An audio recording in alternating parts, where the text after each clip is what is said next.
Iran and the US talks are back on track, at least for now. Well, both sides say they are going ahead with nuclear talks in Oman this week, hours after reports suggested talks were falling apart due to disagreements about the format and the venue. Well, after weeks of rhetoric, the US and Iran are set to sit across the table with little time to spare.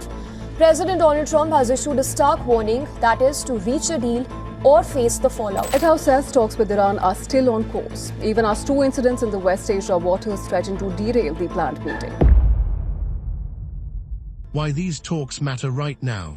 Today, the United States and Iran are preparing for high-stakes nuclear talks that could shape global security for years to come. These talks are scheduled to take place this Friday in Oman, a country known for acting as a neutral mediator in Middle East diplomacy. For decades, relations between Washington and Tehran have been tense. At the center of the conflict is Iran's nuclear program. The United States and its allies fear that Iran could use nuclear technology to develop weapons, while Iran insists its program is for peaceful civilian purposes. These talks are happening at a critical moment. Tensions have recently increased in the region, including military incidents and strong political rhetoric.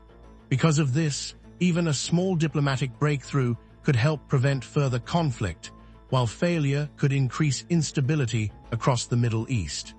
2. How the talks came together after days of uncertainty. The road to these talks was not smooth. Just days ago, the negotiations were at risk of collapsing entirely. There were disagreements over where the talks should be held and what topics would be discussed. Initially, there were plans for talks to take place in another country. Iran objected to the location and demanded a more neutral setting. Oman was eventually chosen because it has a long history of quietly hosting sensitive negotiations between rivals, including previous US-Iran contacts. Several Middle Eastern governments played a key role in saving the talks. They privately urged Washington to keep diplomacy alive and warned that canceling talks could increase regional instability. After this pressure, the United States agreed to Iran's demand to move the talks to Oman.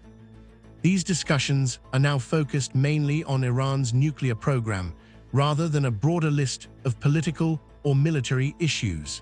This compromise helped bring both sides back to the table, even though mistrust remains high. 3. What the United States and Iran are discussing. The core issue in these talks is Iran's nuclear activity. The United States wants Iran to limit uranium enrichment and prevent any possibility of developing nuclear weapons. US officials argue that Iran's current nuclear progress goes beyond what is needed for civilian energy use. Iran strongly denies seeking nuclear weapons.